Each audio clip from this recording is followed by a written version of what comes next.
I was sitting at the kitchen table, sipping my morning coffee, when my phone buzzed. It was a voicemail from Lila. Odd, since she usually texts. I pressed play, expecting her cheerful voice, but instead there was silence. A long, unnerving silence. Then, just before it ended, I heard something. A faint, muffled cry. It sent a chill down my spine. My name is Margot, and I'm a dental hygienist. My life is pretty ordinary, filled with routine checkups and the occasional dental emergency. But that morning, everything felt different. That voicemail was like a dark cloud settling over my sunny kitchen. I tried calling Lila back immediately. No answer. I texted her, hoping for a quick reply, but the minutes ticked by with nothing. As I sat there, my mind wandered back to the last few weeks. Lila had been withdrawing from family events, always with some vague excuse. I'd brushed it off as her being busy with work or just needing space. But now I couldn't shake the feeling that something was wrong. Ethan, my husband, walked in, still in his pajamas. "You look worried," he said, pouring himself a cup of coffee. "It's Lila," I replied, replaying the voicemail for him. His brow furrowed as he listened. "Maybe it's nothing," he said, trying to reassure me. "You know how phones can be." I nodded, but my gut told me otherwise. "I think I need to go see her," I said, standing up and grabbing my keys. Ethan didn't argue. That's one of the things I love about him. He's always been my rock, supporting me even when I'm chasing shadows. The drive to Lila's place felt longer than usual. My mind was racing, filled with possibilities, each one more unsettling than the last. I thought about the last time I saw her. She seemed fine, maybe a bit tired, but nothing out of the ordinary. Yet, there was something in her eyes, a flicker of something I couldn't quite place. Fear, perhaps? When I arrived, I knocked on the door, trying to keep my anxiety in check. Carter, my son-in-law, answered with his usual charming smile, but it felt different this time. Forced, maybe. "Margot, what a surprise," he said, stepping aside to let me in. "Lila's in the kitchen." I found her there, making breakfast for Olive. She looked up, surprised to see me. "Mom, what are you doing here?" "I got your voicemail," I said, watching her closely. Her face went blank for a moment, then she forced a smile. "Oh, that must have been Olive playing with my phone."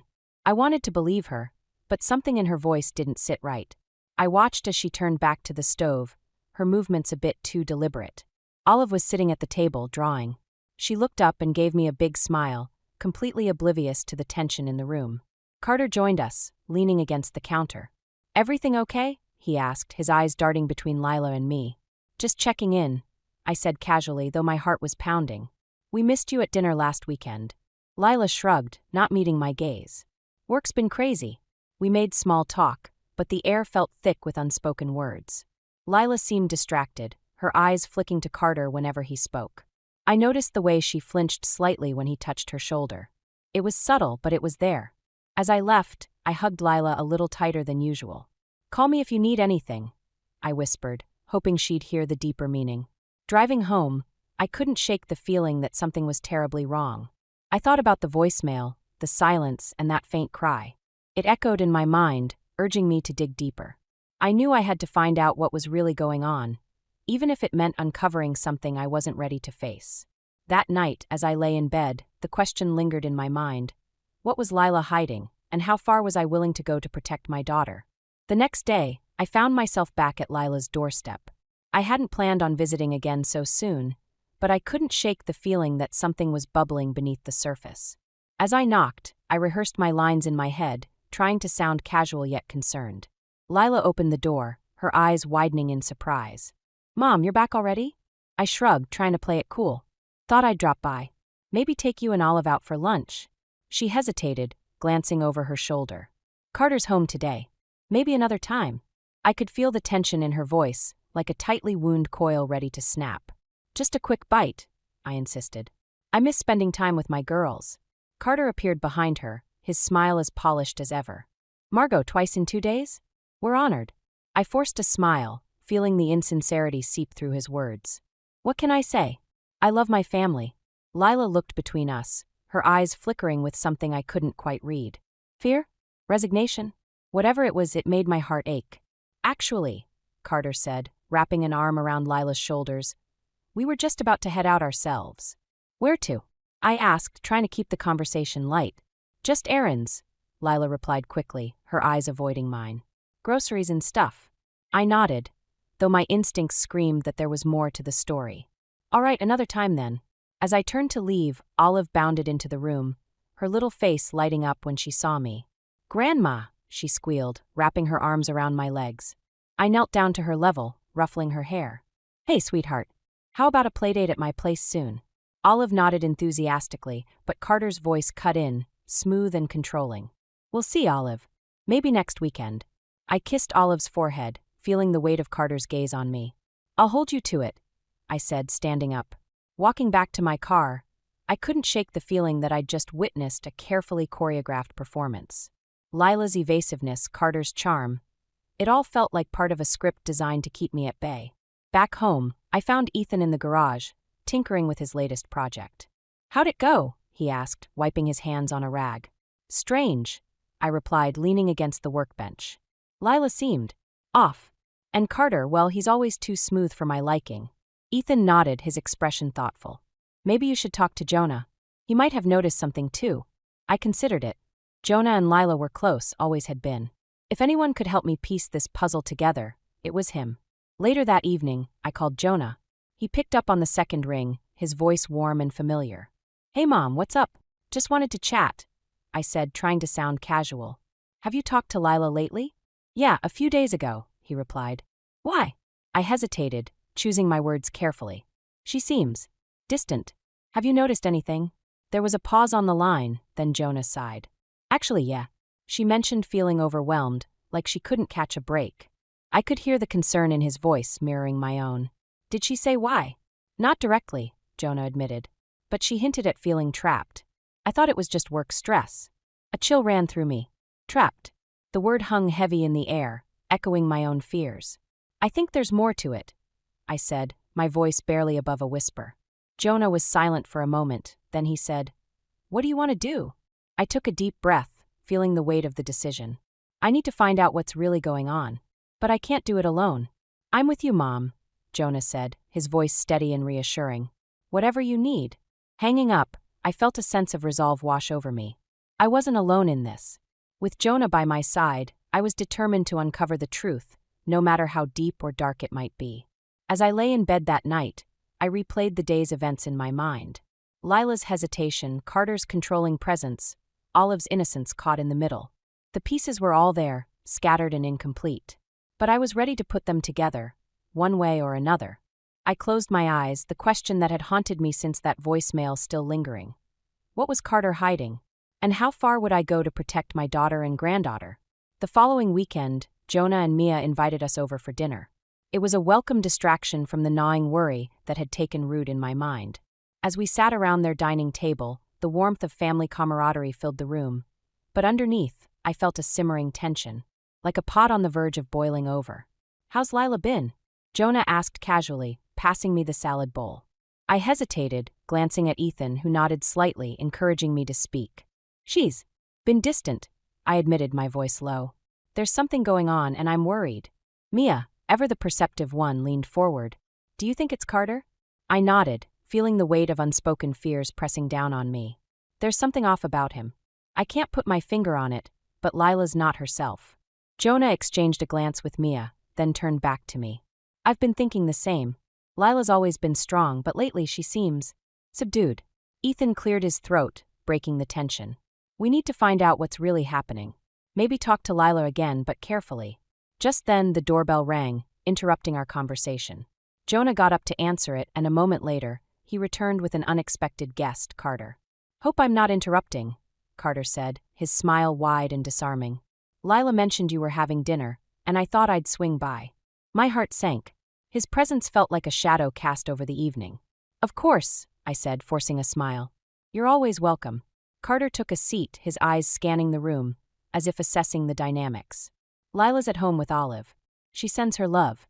As we resumed dinner, the conversation felt strained, with Carter steering it towards superficial topics. But underneath, I sensed an undercurrent of tension, like a predator circling its prey. Mia, trying to lighten the mood, asked Carter about his work. "How's the marketing world treating you?"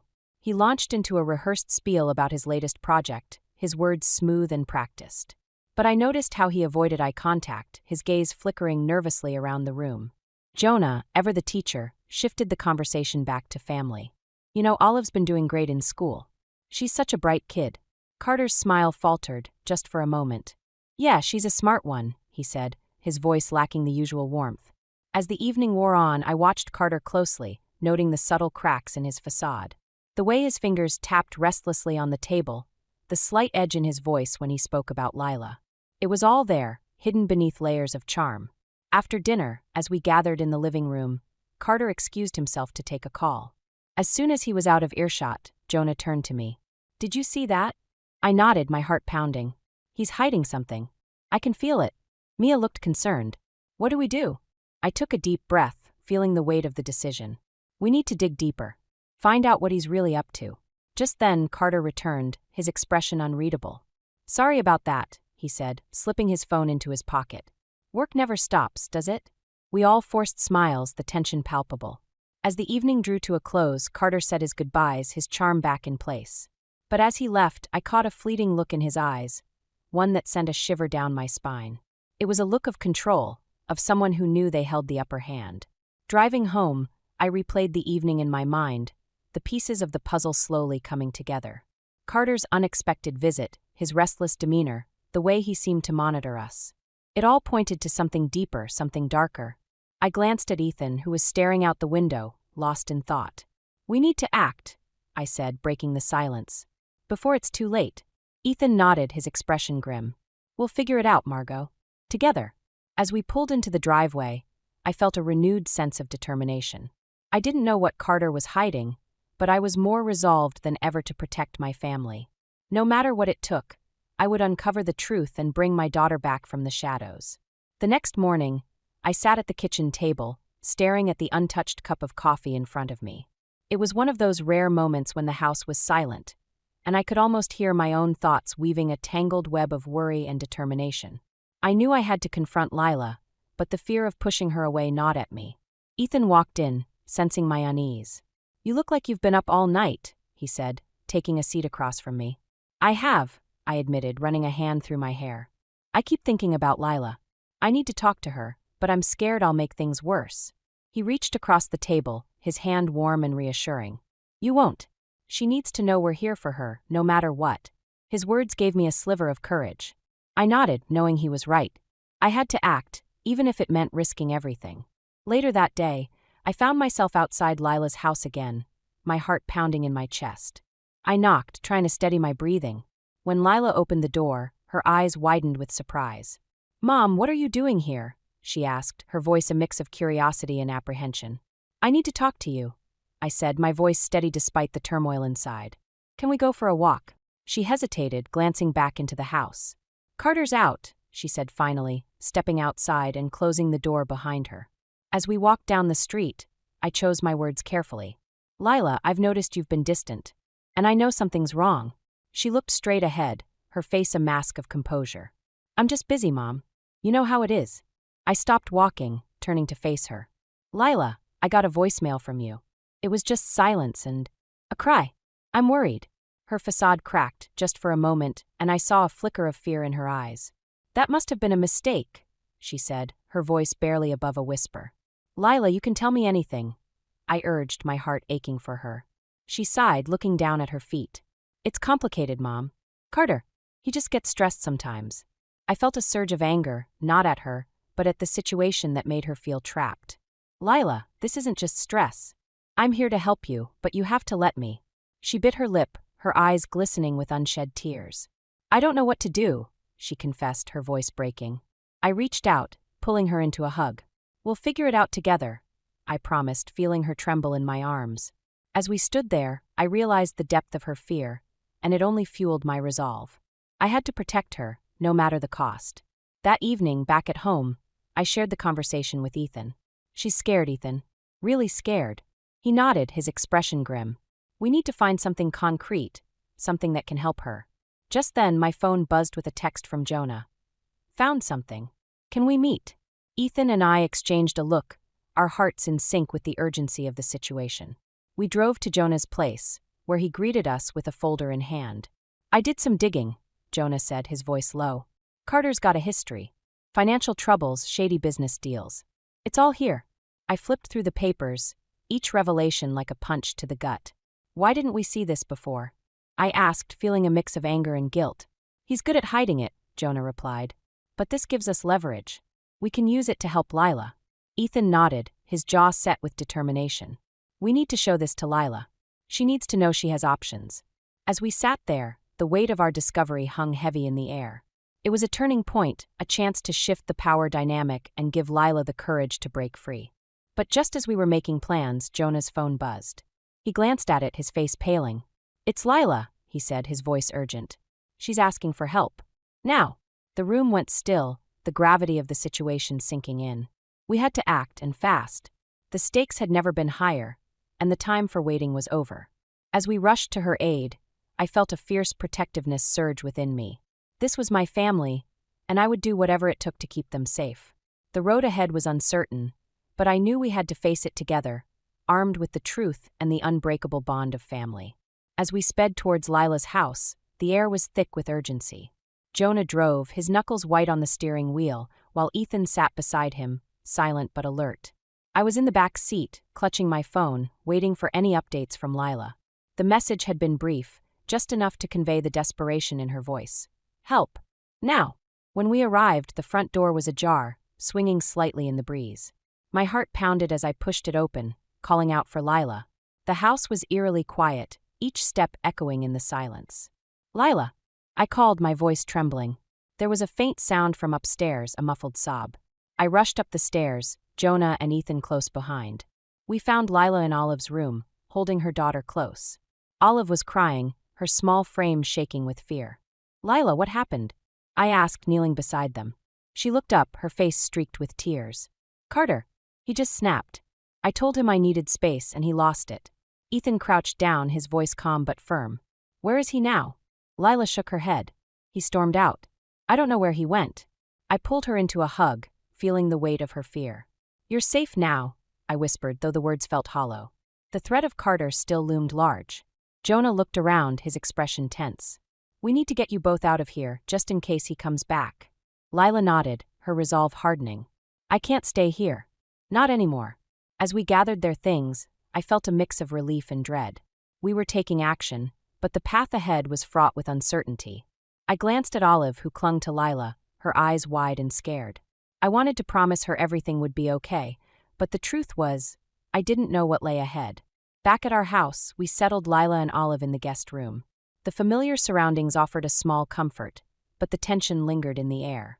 Over dinner, the conversation was subdued, each of us lost in our thoughts. After we put Olive to bed, Lila joined us in the living room. Her face was drawn, the weight of the day etched in every line. "I can't believe it came to this," she said, her voice barely above a whisper. Ethan placed a reassuring hand on her shoulder. "You did the right thing, Lila. You're protecting Olive, and that's what matters." She nodded, though her eyes were filled with uncertainty. "What if he comes after us? What if he tries to take Olive?" I felt a surge of anger and protectiveness. "We won't let that happen," I said, my voice firm. "We have the information Jonah found. We can use it to keep him at bay." Lila looked at Jonah, who nodded. "It's enough to get a restraining order, at the very least. We'll make sure you're safe." As we discussed our next steps, a new determination took root within me. I had been driven by a need to protect my family, but now the stakes were higher. It wasn't just about keeping Lila and Olive safe. It was about ensuring they could live freely, without fear. But even as we made plans, a part of me wondered about Carter. What had driven him to this point? Was he truly irredeemable, or was there something deeper at play? The questions gnawed at me, challenging my perception of justice and revenge. Was I seeking to protect my family, or was I driven by a need to punish Carter for the pain he'd caused? The next morning, as I prepared breakfast, my phone buzzed with a message from an unknown number. I hesitated, then opened it. It was a photo of Lila and Olive taken from a distance with a single word beneath it. "Soon." My blood ran cold, the implications clear. Carter was watching us, waiting for his moment. I showed the message to Ethan, who frowned, his expression darkening. "We need to go to the police," he said, his voice leaving no room for argument. I nodded, feeling the weight of the decision. We were in deeper than I'd imagined, and the road ahead was fraught with danger. But I knew one thing for certain. I would do whatever it took to protect my family, even if it meant facing my own fears and doubts. As we prepared to take the next steps, I felt a flicker of hope. We were united, stronger together than we were alone. And in the face of uncertainty, that was enough to keep us moving forward. The morning after receiving Carter's chilling message, I found myself at the police station, my heart heavy with dread. Ethan stood beside me, his presence a steadying force, as we explained the situation to the officer. Lila sat quietly, holding Olive on her lap, her eyes shadowed with exhaustion and fear. "We need protection," I said, my voice firm despite the anxiety knotting my stomach. "Carter's been threatening us." The officer nodded, taking notes. "We can issue a temporary restraining order, but you'll need to provide evidence of these threats." I handed over the folder Jonah had compiled, the weight of its contents pressing down on me. This should be enough. After what felt like an eternity, we left the station with a promise of action, but the reassurance felt hollow. The system moved slowly, and Carter was unpredictable. As we drove home, the reality of our situation settled over me like a dark cloud. We were doing everything we could, yet it felt like we were always one step behind. Back at the house, Lila and Olive retreated to their room, while Ethan and I sat in the living room, the silence between us heavy with unspoken fears. "What if this isn't enough?" I asked, my voice barely above a whisper. Ethan sighed, rubbing his temples. "We have to believe it will be. We can't let him win by living in fear." His words were meant to comfort, but the nagging doubt remained. I felt like we were fighting a battle on shifting sands, never sure of our footing. Just then, Jonah arrived, his expression tense. "I did some more digging," he said, handing me a new set of documents. "Carter's been making some shady deals. If we can expose him, it might help." I glanced through the papers, feeling a flicker of hope. "This could work," I said, though my voice lacked conviction. The stakes were high, and the risks even higher. As we discussed our next steps, the doorbell rang. My heart leapt into my throat, fear gripping me. Ethan went to answer it, and I held my breath, expecting the worst. But it was just Mia, her face a mix of concern and determination. "I thought you might need some backup," she said, joining us in the living room. Her presence was a balm, reminding me that we weren't alone in this fight. We had family, and that was our greatest strength. As the day wore on, we planned and prepared, but the tension never left the room. Each sound outside made me jump, every ring of the phone sent a jolt of fear through me. It was a waiting game, and the uncertainty was suffocating. That evening, as we gathered for dinner, Lila spoke up, her voice tremulous but steady. "I can't keep living like this," she said, her eyes meeting mine.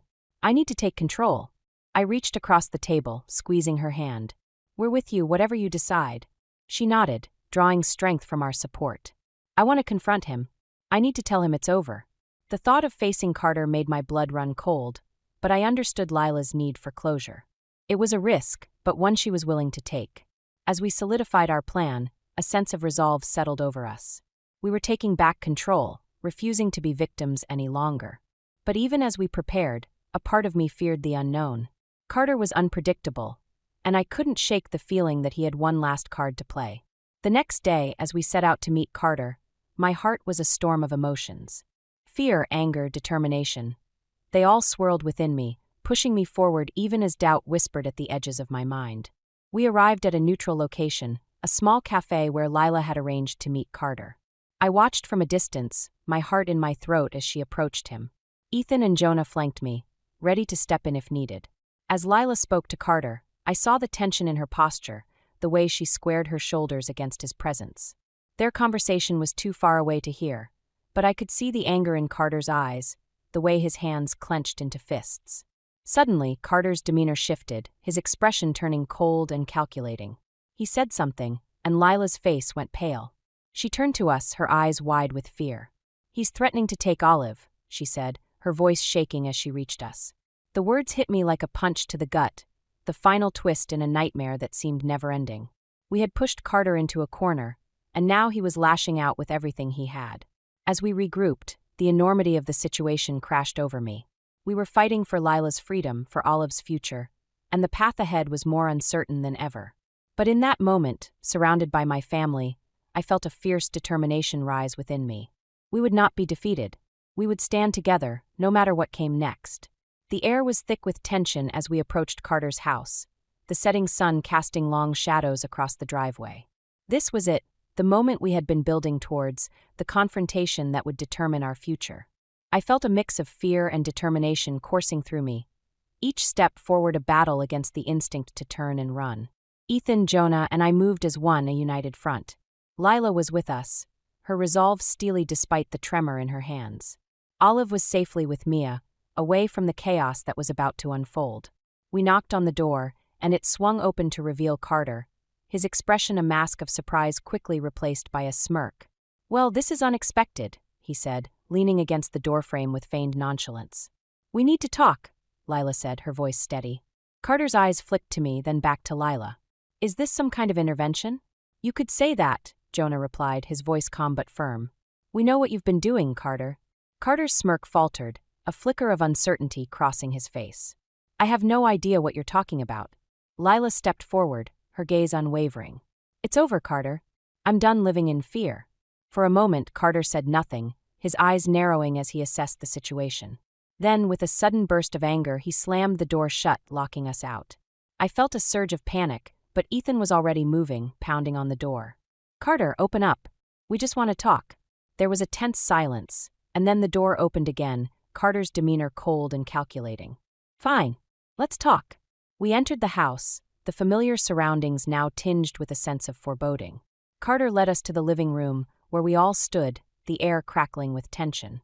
"You think you can just walk in here and tell me how to live my life?" Carter said, his voice laced with bitterness. "You have no idea what it's like." "I know enough," Lila replied, her voice strong. "Enough to know I deserve better. Olive deserves better." Carter's eyes flashed with anger, but there was something else there too, a vulnerability, a crack in his armor. "I was trying to protect us," he said, his voice dropping. "By controlling us?" Lila shot back, her words sharp. "That's not protection, Carter. That's fear." As they spoke, I watched Carter closely, seeing the battle waging within him. He was a man cornered, his facade crumbling under the weight of his own insecurities. "You think you're so righteous," Carter said, turning his gaze to me. "But you don't know what it's like to feel powerless." I stepped forward, my heart pounding. "I know more than you think," I replied, my voice steady. "And I know that power doesn't come from control. It comes from love and respect." Carter's expression wavered, and for a moment, I saw the man beneath the mask, a man driven by fear and insecurity, trapped in a cycle of his own making. The room was silent, the tension palpable. Then, in a move that surprised us all, Carter sank into a chair, his head in his hands. "I don't want to lose Olive," he said, his voice breaking. Lila knelt beside him, her anger tempered by compassion. "You need help, Carter. We can't do this anymore." For a moment, it seemed like the confrontation would end in a stalemate, but then Carter looked up, his eyes filled with a mix of desperation and surrender. "I don't know how to change," he admitted, the words raw and vulnerable. It was the unexpected twist we hadn't anticipated, a moment of clarity in the midst of chaos. Carter wanted to change, but he didn't know how. "We'll help you," Lila said softly, her voice filled with a resolve that surprised even me. "But you have to let us go." Carter nodded, the fight leaving him. "Okay," he said, his voice barely above a whisper. "Okay." As we left the house, I felt a weight lift from my shoulders. It wasn't the resolution I had envisioned, but it was a resolution nonetheless. Carter had chosen to face his demons, and in doing so, he had given us the freedom we sought. Walking away, I realized that the confrontation had brought us face to face with the core themes of our journey: revenge, justice, and ultimately, forgiveness.